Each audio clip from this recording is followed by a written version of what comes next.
புதுவை விழா நேயர்களுக்கு என் அன்பான வணக்கம். நான் உங்கள் கலாவிசு, புதுச்சேரியிலிருந்து. சென்னையில் ஒரு அரசு மருத்துவமனையில் ஒரு பையன் ஒரு டாக்டரை குத்திட்டான் அப்படிங்கிறது மிக பரபரப்பாக பேசப்படுகிற ஒரு விஷயமாக இருக்கிறது. உடனே அந்த பையனை கைது பண்ணிட்டாங்க. அந்த மருத்துவருக்கு தீவிரமாக ட்ரீட்மெண்ட்லாம் கொடுத்து காப்பாற்றியிருக்காங்க.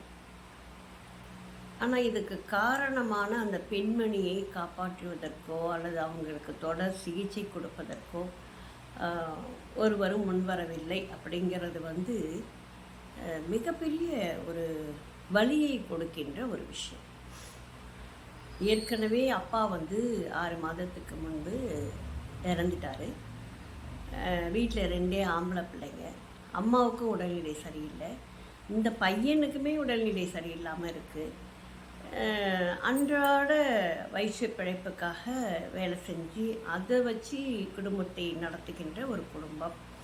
இப்படி இருக்கும்போது அந்த மகனுடைய வலி, அந்த வேதனை அப்படிங்கிறது எவ்வளோ இருக்கும் அப்படின்னு யோசனை பண்ணி பார்க்கணும். பொதுவாகவே ஒரு வீட்டில் ஒருத்தருக்கு உடம்பு சரியில்லை அப்படின்னு சொன்னால் அந்த உடம்பு சரியில்லாத இருக்கிறவங்களுக்கு பிரச்சனை என்ன அப்படின்னு கேட்டாக்கா உடம்பு வலி வேதனை இவ்வளவு தான். ஆனால் அவங்கள சுற்றி இருக்கிறவங்க படுற வேதனை இருக்குது பாருங்கள்.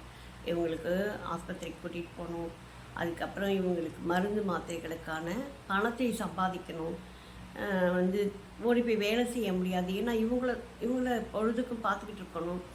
இப்படியான ஒரு பல கட்ட பிரச்சனைகள் இருக்கும்போது அந்த மன அழுத்தத்தில் உண்மையிலேயே பிரச்சனை இருக்கிறவர்களை விட இவங்களுக்கு தான் அதிகமான வலியும் வேதனையும். இது எல்லாருக்குமே தெரியும். இவங்களுக்கான ஒரு மன ரீதியான ஆலோசனை அல்லது ஒரு ஒரு ஆறுதல் கொடுக்க வேண்டிய சூழலில் தான் அவங்க இருப்பாங்க. இப்பேற்பட்ட சூழல், அது ஒரு ஆம்பளை பிள்ளை, அம்மாவோடையே கூடவே இருந்திருக்கிறான், 6 மாதம் கூடவே இருந்திருக்கிறான். அவங்க படுத்த படுக்கையாக இருக்கிறாங்க. ஒரு பெண் சில விஷயங்களை சகிச்சுக்கிட்டு செஞ்சிருவாங்க. அதுவும் ஒரு ஆம்பளை பிள்ளை பெட் பேன் வைக்கிறதுலேருந்து அம்மாவை உடம்பை தொடச்சி விடுறதுலேருந்து எவ்வளவு ஒரு ஒரு சங்கடமாக இருக்கும் அப்படிங்கிறத யோசனை பண்ணி பார்க்கணும். இப்போ ஏற்பட்ட சூழல்லையும் அந்த பிள்ளை தொடர்ச்சியாக அதை செஞ்சுருக்கு. அம்மாவுக்கு அம்மா மருத்துவம் செய்வதற்காக அவ்வளவு அலைஞ்சிருக்கிறான், கூடவே நின்று இருக்கிறான். அப்படிங்கும்போது அவனுடைய வலி, அவனுடைய வேதனை, அவனுடைய மனக்குமுறல் இதெல்லாம் அந்த மருத்துவருக்கு புரிந்து கொள்வதற்கு நிச்சயமாக முடியாது. ஏன்னா அவர் உயர்மட்ட வகுப்பை சேர்ந்தவர். அவர் அரசு மருத்துவர் வேறு. பொதுவாகவே நீங்கள் அரசு மருத்துவமனைக்கு நம்ம போனோன்னா அங்கே எப்படிப்பட்ட ஒரு சூழல் இருக்கும் அப்படிங்கிறது நமக்கு தெரியும். ஒன்று சுத்தம் சுகாதாரம் அப்படிங்கிறது நிச்சயமாக ஒரு கேள்விக்குறி தான். அதுவும் கழிவறைக்கெல்லாம் நீங்கள் போயிட்டீங்கன்னா அப்படியே குடல்லாம் வெளியில் வந்துடும், அந்த அளவுக்கு தான் சுகாதாரங்கள் இருக்கும்.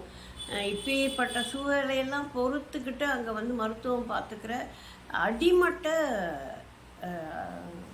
உழைப்பாளிகள் அவங்க தான், விளிம்பு நிலையில் இருக்கின்ற மனிதர்கள் தான் மருத்துவமனைக்கு போகிறாங்க. ஏதோ கொஞ்சம் நடுத்தர வர்க்கம் கூட எதையாவது செலவு செஞ்சு பார்த்துக்கலாம் அப்படிங்கிற ஒரு மனநிலைமைக்கு தள்ளப்பட்டிருக்கிறார்கள் அப்படின்னு நம்ம சொல்லணும். ஏன்னா அரசு மருத்துவமனையில் பெரும்பாலும் நல்ல சிகிச்சை கிடைப்பது இல்லை. எங்கே போனால் ஒரு ஆயா கிட்ட கூட எந்த கேள்வியும் கேட்க முடியாது. என்ன ரொம்ப திமுற அப்படின்னு சொல்லிட்டு தான் கேள்வி கேட்பாங்களே தவிர நம்மளால் எந்த வித பதிலும் சொல்ல முடியாது. அதுவும் நிறைய இடங்களில் நிறைய விஷயங்களுக்கு பணத்தையும் வாங்கிக்குவாங்க. இதுக்கு பணம் கூட, அதுக்கு பணம் கூட. அதுவும் இந்த டெலிவரி வார்டில் எல்லாம் இருக்கிற ஆயாக்கள்லாம் இருக்கிறாங்க பாருங்கள். ஆம்பளை பிள்ளை பிறந்தா 200 கொடு, பொம்பளை பிள்ளை பிறந்தா இன்னமும் அந்த ஆண் பெண்ணுக்கு பேதம் பார்க்குறாங்க. ஏதோ 100 ரூபாயாவது வாங்கிட்டு போகிறாங்க. 100 ரூபா கொடு, இதுக்கு காசு கொடு, அதுக்கு காசு கொடு, காஃபி வாங்கி கொடு, டீ வாங்கி கொடு அப்படின்னு போட்டு நம்மளை பிச்சு பிடுங்கி எடுத்துருவாங்க. இவ்வளவு சூழல் இருந்தும் வேறு வழியே இல்லாமல் வர்ற ஒரு மனிதர்கள்கிட்ட உடம்பு சரியில்லை, இதுதான் இருக்குது, இப்படி தான் போய் அவனுக்கு வழியே இல்லை, நம்மளால் செலவு பண்ண முடியாதுன்னு வர்ற ஜனங்க கிட்ட எப்படி உங்களால் இந்த அளவுக்கு வீராப்பாக பேச முடியுது அப்படின்னு எனக்கு தெரியல. கண்டிப்பாக எல்லாருமே மனிதர்கள் தான், எல்லா உயிரும் ஒரு உயிர் தான். கடவுள் படைக்கும்போது அப்படி தான் படைச்சிருக்கிறார். ஆனால் நீங்கள் வந்து பணத்தை வைத்து எடை போடுகின்ற ஒரு நிலைமையில் நீங்கள்லாம் இருக்கீங்க. பணம் இருக்கிறவங்க வந்து எங்கே வேணால் போய் மருத்துவம் பார்த்துக்கோங்க, அவங்களுக்கு வந்து அரசு மருத்துவமனை தேவையே இல்லை. ஆனால் பணம் இல்லாத நம்மளை போன்ற ஏழைகள் வரவேண்டிய செல்லக்கூடிய ஒரே இடமாக மருத்துவமனை இருக்குது. மருத்துவமனையில் நீங்கள் வசதிகளை பெருக்கணும். நிறைய அவங்க பக்கமும் ஒரு நியாயம் என்ன இருக்குது அப்படின்னு சொன்னால், நிறைய மருத்துவர்கள் இல்லை, ஆலோசகர்கள் இல்லை. எல்லா மருத்துவர்களாலும் எல்லாரும் கேட்குற கேள்விகளுக்கு பதில் சொல்லிட்டு இருக்க முடியாது. இப்படிப்பட்ட ஒரு சூழல்லாம் இருக்குதான், இல்லைன்னா சொல்ல முடியாது. இதையெல்லாம் வந்து அதிகப்படுத்தணும்.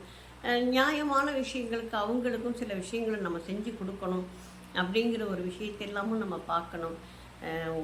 பொதுவாக ஒரே ஒரு சட்டமாவது இயற்ற வேண்டும். என்னன்னு கேட்டாக்கா, அரசு மருத்துவமனையில் வேலை பார்க்குற யாரும் தனியார் மருத்துவமனைகளில் வேலை பார்க்கக்கூடாது அப்படிங்கிற ஒரு சட்டத்தையாவது இயற்றினால்தான் இதற்கான ஒரு விடியல் கிடைக்கும் என்பதுதான் இப்போதைய இன்றைய